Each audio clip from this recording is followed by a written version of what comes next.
너희 모든 나라들아 주님을 찬송하며 너희 모든 백성들아 그를 칭송하여라. 사랑하는 여러분, 오늘은 성령 강림 후 11째 주일이자 광복절 기념 주일입니다. 우리를 향하신 주님의 인자하심에 감사와 찬양을 올려 드립시다.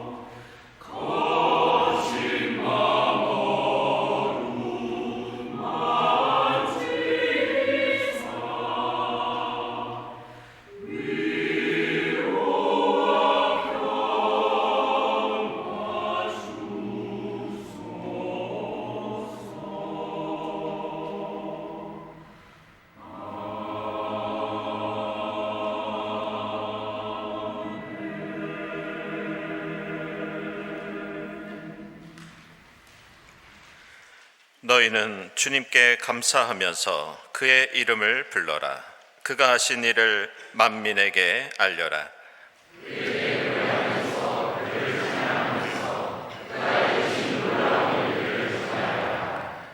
그의 거룩하신 이름을 찬양하여라. 주님을 찾는 이들은 기뻐하여라.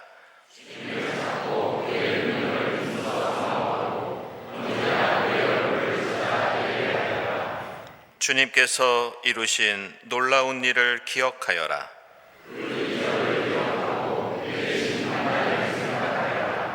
그가 바로 주 우리의 하나님이시다.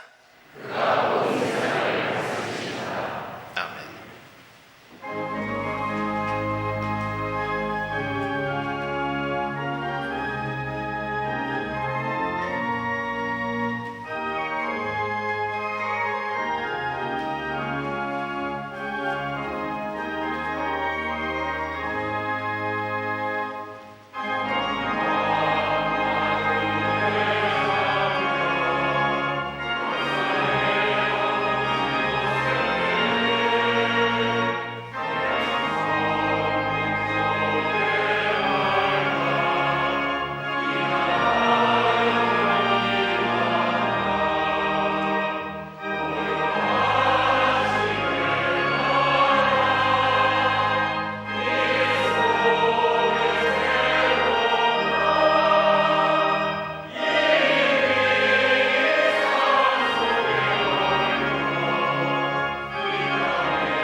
주님께서는 옛적에 우리의 조상에게 맹세하신 대로 야곱에게 성실을 베푸시며 아브라함에게 인애를 더하여 주십니다. 약속을 어기지 않으시는 주님의 사랑에 의지하여 우리 모든 죄를 고백하고 회개합시다.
주님께서는 죄악을 사유하시며 살아남은 주님의 백성의 죄를 용서하십니다.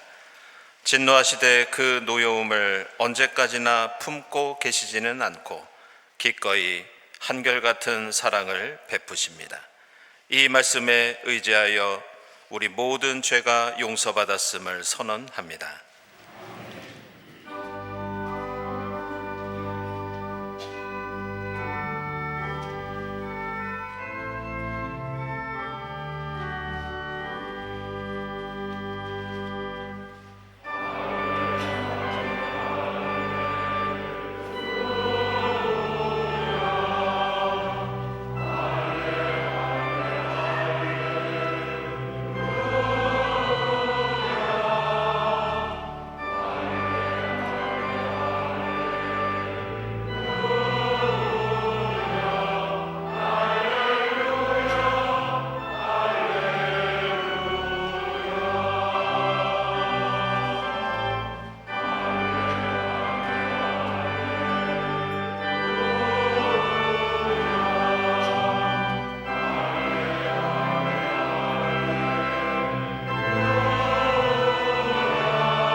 구약의 말씀 에레미야서 34장 13절에서 18절에 있는 말씀입니다. 나 주 이스라엘이 하나님이 말한다. 내가 너희 조상을 이집트 땅 곧 그들이 종살이 하던 집에서 데리고 나올 때에 그들과 언약을 세우며 이렇게 명하였다. 동족인 히브리 사람이 너에게 팔려온 지 7년째가 되거든 그를 풀어주어라. 그가 6년 동안 너를 섬기면 그 다음 해에는 내가 그를 자유인으로 풀어주어서 너에게서 떠나게 하여라. 그러나 너희 조상은 나의 말을 듣지도 않았으며 귀를 기울이지도 않았다. 그런데 최근에 와서야 너희가 비로소 마음을 돌이켜서 각자 동족에게 자유를 선언하여 줌으로써 내가 보기에 올바른 일을 하였다. 그것도 나를 섬기는 성전으로 들어와서 내 앞에서 언약까지 맺으며 한 것이었다. 그러나 너희가 또 돌아서서 내 이름을 더럽혀 놓았다. 너희가 각자의 남종과 여종들을 풀어주어 그들이 마음대로 자유인이 되게 하였으나 너희는 다시 그들을 데려다가 너희의 남종과 여종으로 부리고 있다. 그러므로 나 주가 말한다. 너희는 모두 너희의 친척, 너희의 동포에게 자유를 선언하라는 나의 명령을 듣지 않았다. 그러므로 보아라, 나도 너희에게 자유를 선언하여 너희가 전쟁과 연병과 기근으로 죽게 할 것이니 세상의 모든 민족이 이것을 보고 무서워 떨 것이다. 나 주가 하는 말이다. 송아지를 두 조각으로 갈라놓고 그 사이로 지나가 내 앞에서 언약을 맺어 놓고서도 그 언약의 조문을 지키지 않고 나의 언약을 위반한 그 사람들을 내가 이제 그 송아지와 같이 만들어 놓겠다. 아멘.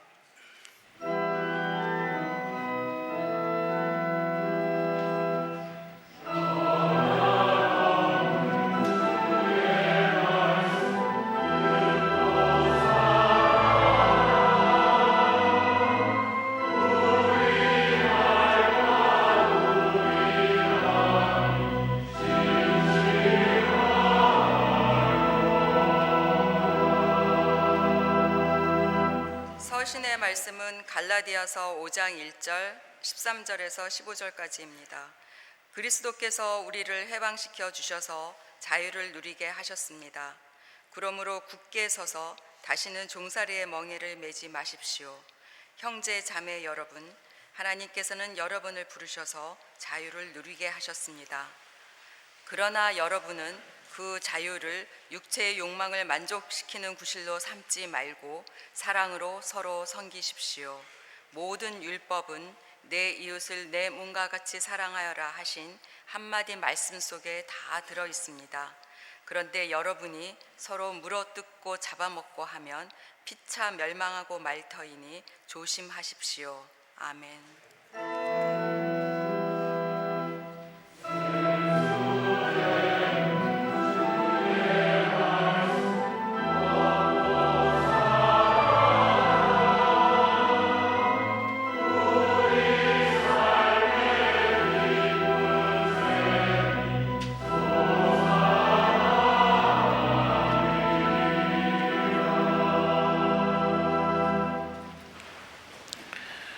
복음의 말씀은 누가복음서 19장 1절부터 10절까지입니다. 예수께서 여리고에 들어가 지나가고 계셨다.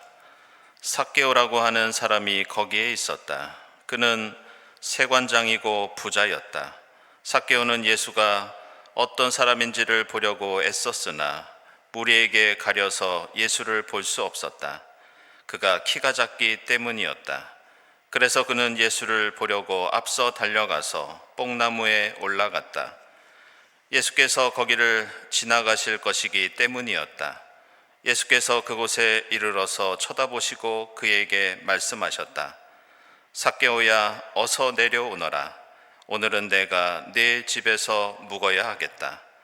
그러자 삭개오는 얼른 내려와서 기뻐하면서 예수를 모셔 드렸다. 그런데 사람들이 이것을 보고서 모두 수군거리며 말하였다. 그가 죄인의 집에 묵으려고 들어갔다. 삭개오가 일어서서 주님께 말하였다. 주님, 보십시오. 내 소유의 절반을 가난한 사람들에게 주겠습니다. 또 내가 누구에게서 강제로 빼앗은 것이 있으면 4배로 하여 갚아 주겠습니다.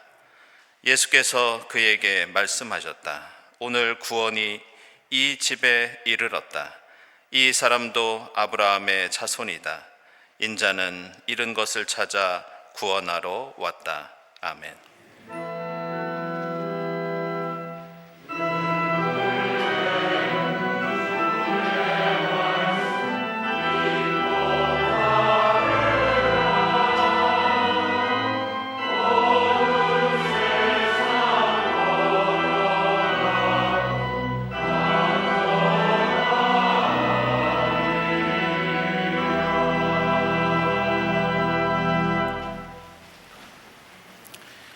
친교와 소식 시간입니다. 오늘은 성령 강림 후 11째 주일이자 광복절 기념 주일입니다. 여러분들 지난 일주일 동안 무더위 때문에 고생 많으셨는데요. 예배 함께 하신 모든 분들 환영합니다. 우리 주위에 계신 분들과 함께 평화 인사 나누겠습니다.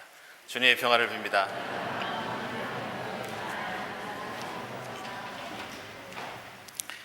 네, 교우 소식입니다. 우리 허자연 집사님 이번에 아동 자기조절 발달의 실제라는 책을 번역서를 내셨습니다. 축하드립니다.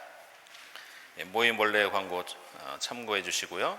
우리 강원영 목사님 20주기 추모제 안내 드립니다. 17일 당일에는 저희가 20주기 성묘가 있습니다.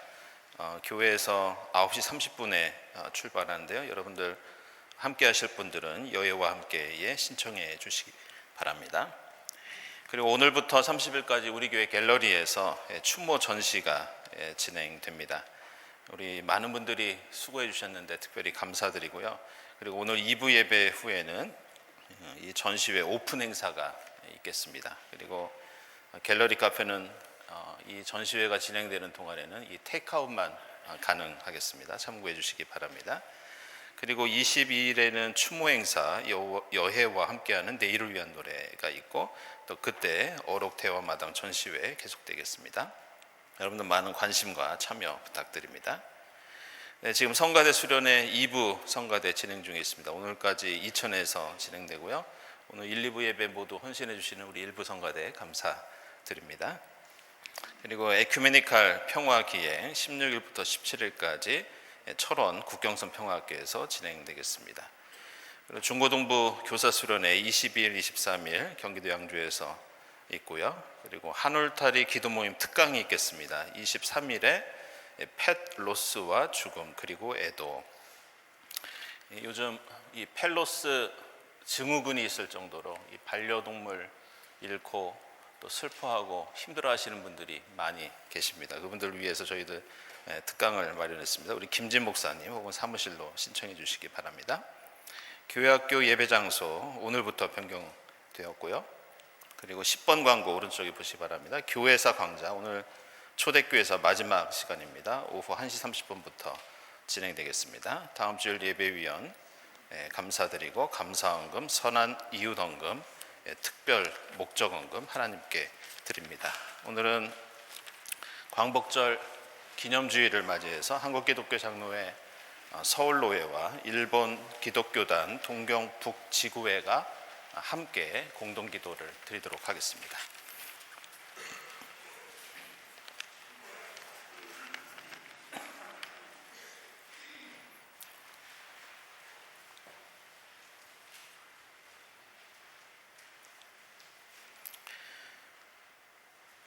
역사의 주인이신 하나님, 언어와 문화는 달라도 그리스도 안에서 저희를 한몸 되게 하시니 감사드립니다.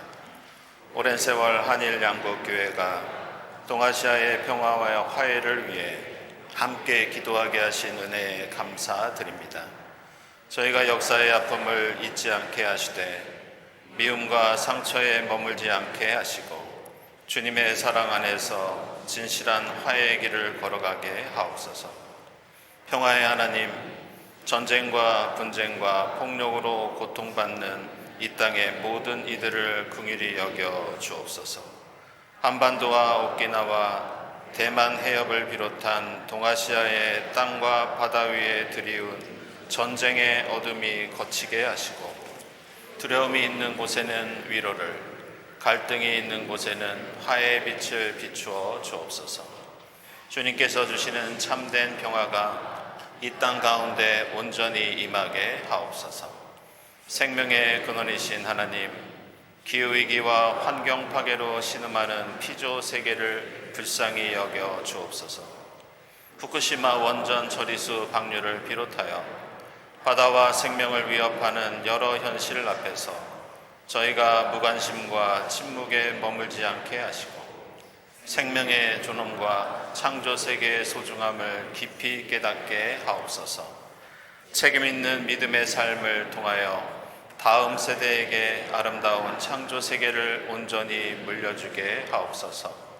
선교의 주인이신 하나님, 올해에도 한일 양국 교회가 기도와 사랑 안에서 더욱 깊이 연대하게 하옵소서. 우리의 만남이 단순한 교류에 그치지 않게 하시고 하나님 나라를 향한 거룩한 동행이 되게 하옵소서. 교회의 울타리를 넘어 세상의 아픔 속으로 나아가 생명과 평화를 증언하는 살아있는 선교 공동체가 되게 하옵소서. 치유와 회복의 하나님, 과거의 상처를 정직하게 마주할 용기를 주시고 서로를 향한 편견과 불신을 내려놓게 하옵소서. 생명과 평화의 가치를 끝까지 붙들며 화해의 길을 포기하지 않게 하옵소서. 저희의 기도가 입술의 고백으로만 머물지 않고 삶으로 드리는 예배가 되게 하시며 한일 양국 교회가 동아시아의 평화를 밝히는 작은 등불로 쓰임받게 하옵소서. 평화를 주시는 예수 그리스도의 이름으로 기도드립니다. 아멘.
네, 일부 성가대 정성으로 준비한 아름다운 찬양 감사드립니다.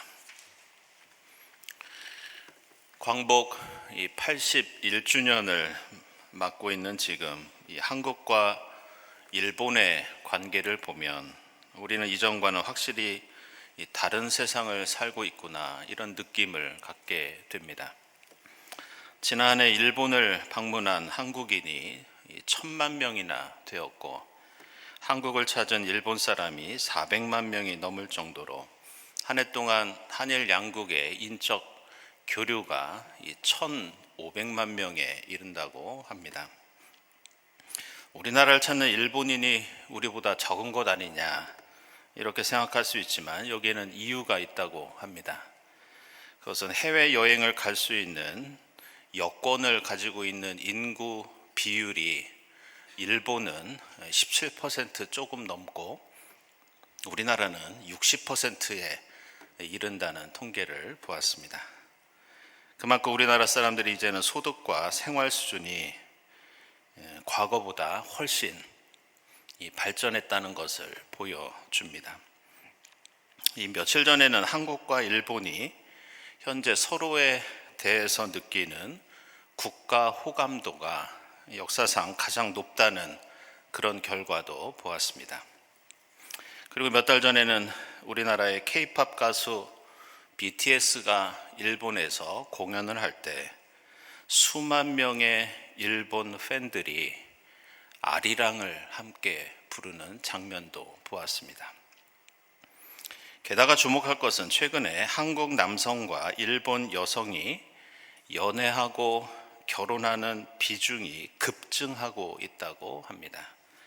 단순히 국제결혼 비율만 높은 게 아니라 결혼한 한국 남성과 일본 여성 가정의 이혼율이 자국민과 결혼하는 사례보다 그 이혼율이 현저히 낮다는 그런 통계도 보았습니다.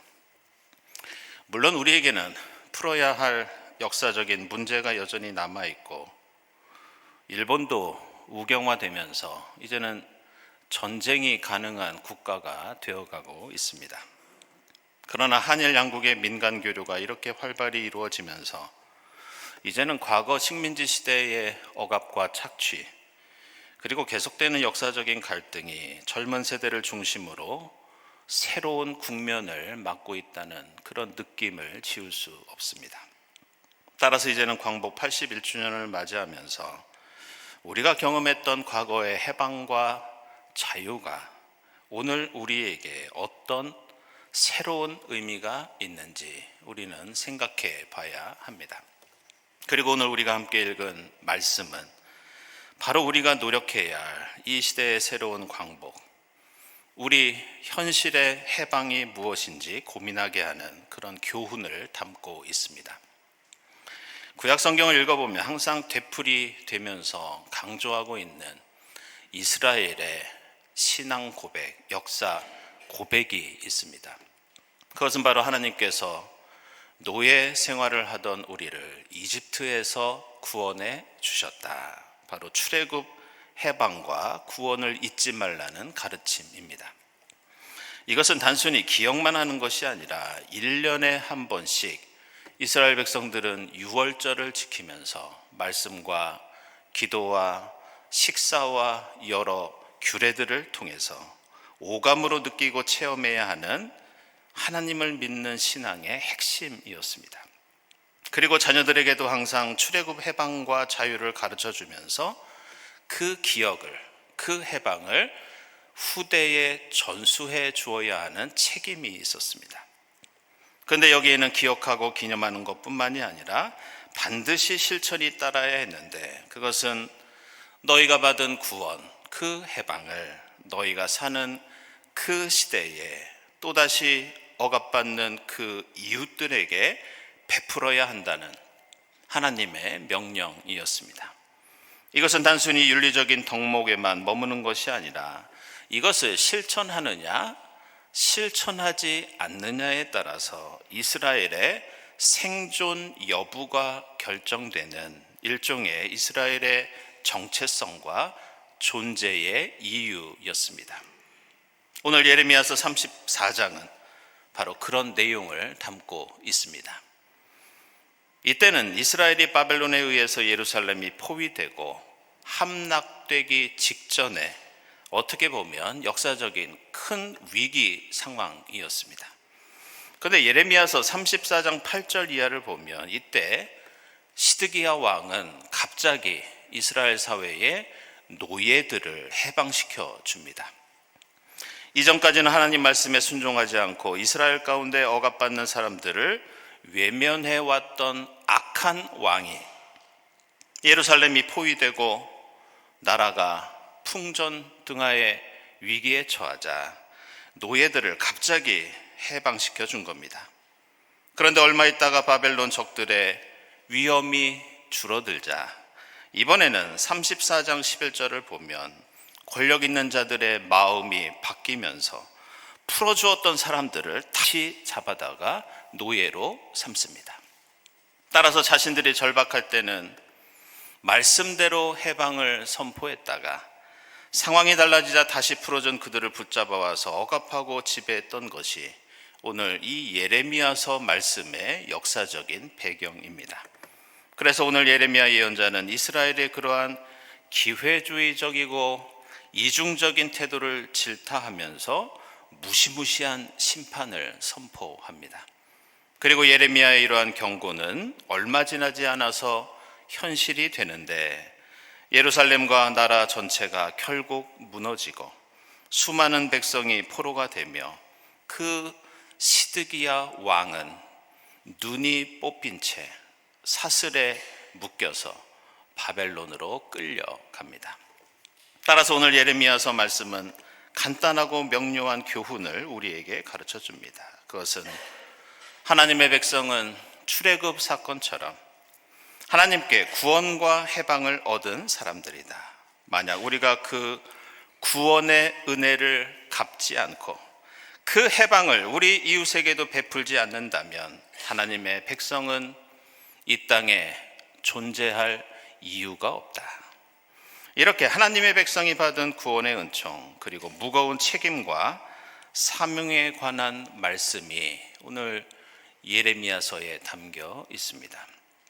오늘 누가복음서 19장에 나오는 삭개오 이야기도 바로 예레미야서와 비슷한 배경과 의미를 담고 있습니다. 우리는 이 말씀이 삭개오라는 인물이 예수를 만나서 회개하고 변화되어서 새로운 삶을 살게 된 그런 말씀으로 이해하고 있습니다. 그러나 오늘 삭개오 이야기를 제대로 이해하려면 삭개오가 어떤 집안의 출신이었는지 그의 가문에 대한 역사적인 배경을 알아야 합니다. 당시 삭개오는 자신의 동족에게 무거운 세금을 걷어가던 한마디로 같은 민족을 착취하던 우리로 따지면 친일파 같은 로마 제국의 앞잡이였습니다. 그런데 구약 성경에 삭개오의 집안에 관한 정보가 등장하는데 그것이 바로 에스라 2장 9절 그리고 느헤미야 7장 14절에 나오는 삭개라는 집안에 대한 언급입니다. 에스라기와 느헤미야기를 보면 삭개오의 선조들은 이스라엘이 멸망했을 때 방금 말씀드린 시드기야 왕과 함께 바벨론에 함께 포로로 끌려갔던 사람들이었습니다. 그런데 그들은 바벨론에서 해방과 독립을 맞이하고 다시 고향 땅으로 돌아오는데 삭개오의 조상도 그때 돌아온 포로들 가운데 한 무리였습니다. 이들은 고향으로 돌아와 이스라엘 공동체를 다시 세우기 위해서 많은 노력을 기울였고 따라서 삭개오의 조상은 이스라엘의 독립, 이스라엘의 재건을 위해서 노력했던 애국자 집안이었습니다. 그런데 그들의 후손인 삭개오는 반대로 동족인 유대인들을 착취하고 억압하는 로마 제국의 하수인이 되었던 것이었습니다. 그러다가 그는 예수를 만났고 메시아를 만난 그 구원과 기쁨을 통해서 이제는 소유의 절반을 가난한 사람들에게 나눠주고 만약 자신이 강제로 빼앗은 것이 있다면 4배로 갚아주겠다고 약속하고 있습니다. 그러면서 지금까지는 말씀대로 살지 못하고 조상의 훌륭한 뜻을 제대로 잊지 못했다. 그러나 이제는 그 은혜를 갚으면서 이웃의 해방과 자유를 위해서 자신이 더 노력하고 헌신하겠다는 결단이 오늘 복음서에 나오는 삭개오의 이야기입니다. 따라서 오늘 광복 81주년을 기념하면서 우리가 읽은 말씀은 우리 그리스도인의 사명과 역할이 무엇인지 우리에게 확실히 가르쳐주고 있습니다. 그것은 오늘 사도 바울이 갈라디아서에서 말씀하는 것처럼 우리가 그리스도인이라면 우리는 우리가 얻은 과거의 구원과 해방과 자유에만, 과거에만 머물러 있으면 안 됩니다. 오늘 이 시대의 억압에서 풀려나야 하고 자유를 얻어야 하는 우리의 이웃들에게 우리가 받은 그 해방을 지금 여기에서 갚아주어야 할 사명과 역할이 있다고 강조합니다. 그리고 그것은 윤리적인 선택이 아니라 하나님의 백성이 이 땅에 존재해야 하는 이유이자 목적이라고 말씀합니다.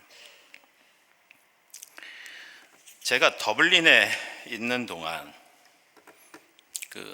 공부하던 학교에서 이 동아시아 평화와 한일 역사에 관한 세미나가 있어서 저도 그것에 참석한 적이 있습니다. 근데 그때 어느 일본 대학의 교수 한 분이 발표를 한 적이 있었는데 이 발표 내용 중에서 지금까지도 잊혀지지 않는 특별한 부분이 있어서 여러분들에게 소개해 드리려고 합니다.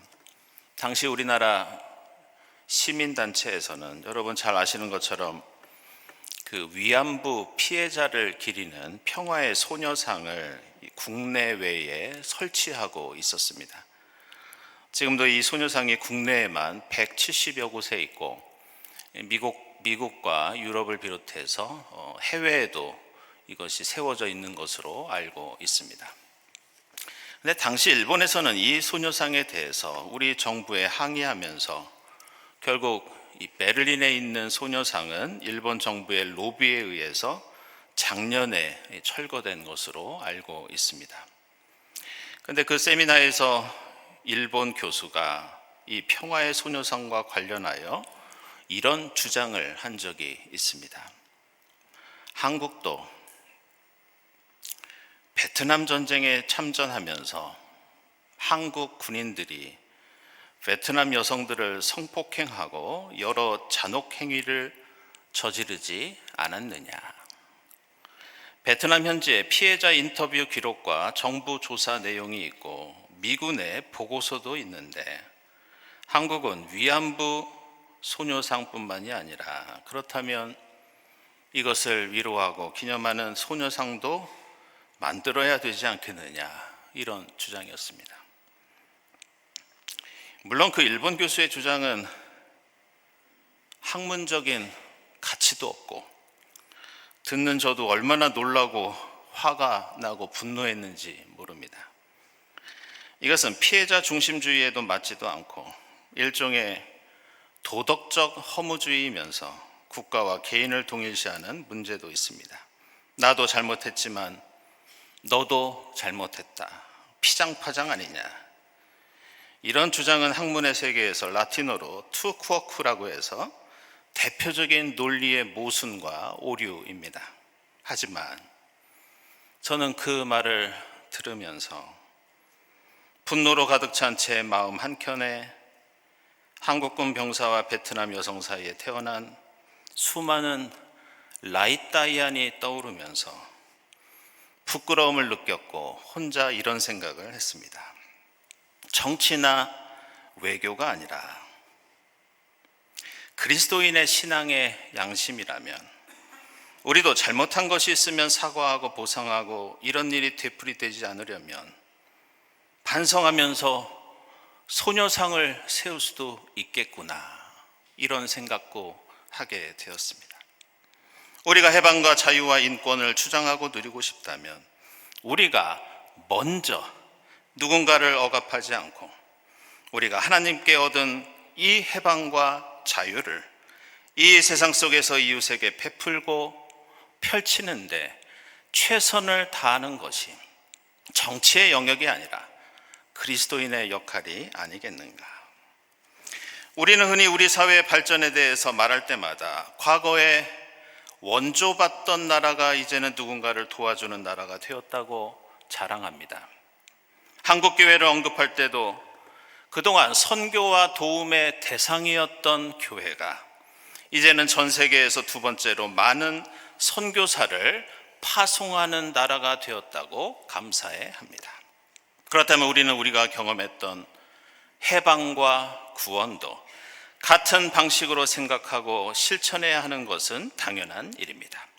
이제는 단순히 역사를 기억하고 감사하는 것뿐만이 아니라 달라진 시대와 상황 속에서 이제는 누군가의 해방과 자유를 위해서 봉사하고 헌신해야 하는 그런 책임이 우리 한국 사회와 교회에 있다고 하겠습니다.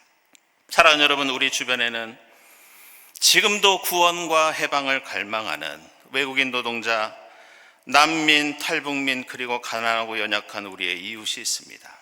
휴전선 위에는 여전히 고통당하는 우리의 동족들이 살고 있고, 지금까지 우리가 저질렀던 많은 폭력과 살인과 여러 범죄 행위가 한국 사회와 교회의 역사 속에 있다는 것을 우리는 익히 잘 알고 있습니다.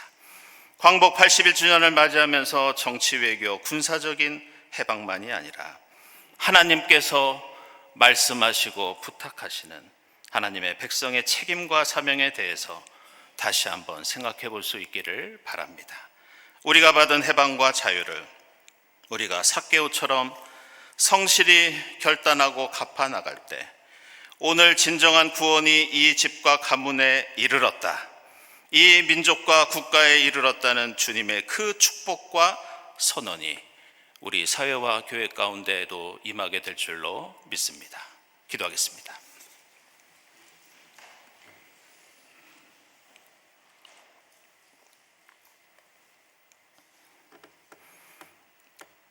하나님, 81년 전 우리 민족에게 해방과 자유를 허락해 주셨으니 감사합니다. 주님 주신 그 광복은 과거의 역사만이 아니라 오늘 저희가 실천해야 할 이 시대의 책임인 줄 믿습니다. 그 사명을 이루며 이웃과 함께 주님의 진정한 구원과 광복을 누리는 한국 사회와 교회가 될 수 있도록 인도해 주시옵소서. 예수 그리스도의 이름으로 기도드리옵나이다. 아멘.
하나님 감사합니다. 무더운 날씨 속에서도 저희들의 건강과 생명을 지켜주시고 거룩한 주일 주님 앞에 나와 함께 예배드리게 하시니 감사합니다. 주님의 구원과 은혜에 감사하면서 예물을 드리오니 기쁘게 받아 주시옵소서. 이 예물이 저희가 먹고 마시는 데만 쓰이지 않게 하시고 이 땅에 주님의 평화와 정의를 이루는데 하나님의 창조 질서를 보존하는데 값지게 사용되게 하옵소서. 예물을 바치는 손길들을 기억해 주시고 주님 안에서 늘 기쁨과 보람을 느끼게 하시며 특별히 예배당을 위해서 교회 공동체를 위해서 헌신하는 일꾼들마다 하늘의 위로와 복을 내려 주시옵소서. 감사드리며 예수 그리스도의 이름으로 기도드리옵나이다. 아멘.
하나님 감사합니다. 81년 전 우리 민족에게 해방과 자유를 허락해 주신 하나님 감사합니다. 하나님, 그 광복은 과거의 역사적인 사건만이 아니라 오늘 우리가 막중히 지고 갈 그리스도인의 책임과 사명인 줄 믿습니다. 예수 그리스도를 만나 변화된 삭개오처럼 저희도 이 땅에 고통받는 이웃들에게 해방을 베풀고 그들과 함께 구원의 기쁨을 나눌 수 있도록 인도해 주시옵소서. 하늘의 구원이 진정 이 가문에 임하였다는 주님의 그 축복이 우리 사회와 교회 가운데 임할 수 있도록 역사해 주시옵소서.